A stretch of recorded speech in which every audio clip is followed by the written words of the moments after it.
Учителите честване се подема и от други градове в България. То отбелязва 1200 годишнината от кончината на великия български владетел. Средновековният монарх издъхва на 13 април 814 година в Плиска. С неговото управление започва дълъг процес на държавен центризъм, довел до нови перспективи пред българската държава. Паметният ден се случи на Античната улица в музея.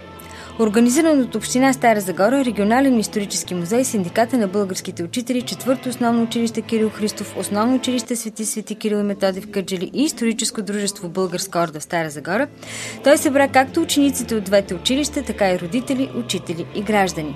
Хан Крум се възкачва на престола след хан Кардам. Презентация за управлението му направи Ивана Колева от 6-ти клас на училище Кирил Христов. Славата на един владетел не се измерва само с победните му битки.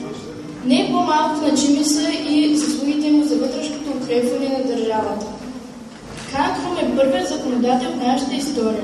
Според византийския източник енциклопедия Свидас, владетелят достигна до идеята за издаване на писани закони под влияние на разговор с аварски първенци, пленени от него и войниците през 805 година. 2 години преди смъртта си владетелят започва военни настъпления в Тракия. След това той преселва българското население по тези земи и бърза да изгради администрацията в тези територии.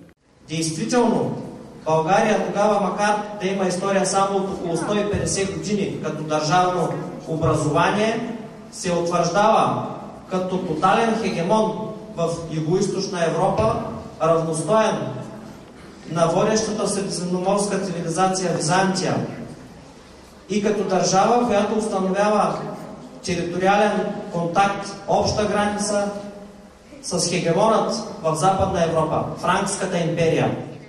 Всички, които влязохме в музея днес за това събитие, със сигурност ще излезем още по-добри българи, заяви Иван Поров. Какво разбраха ученици, които присъстваха на събитието? Хан Крум е бил много велик владетел и без неговите победи нямало е да има още толкова силни владетели. Той е разширил границите на България. Известен е с титлата Кесар.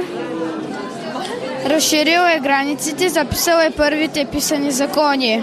Ако Хан Крум не бил създал толкова много закони и толкова жестоки, нямало е да има златен век на българската култура. Паметният ден за Хан Крум в Стара Загора завърши с демонстрация на детски и гвардейски състав от Кърджали.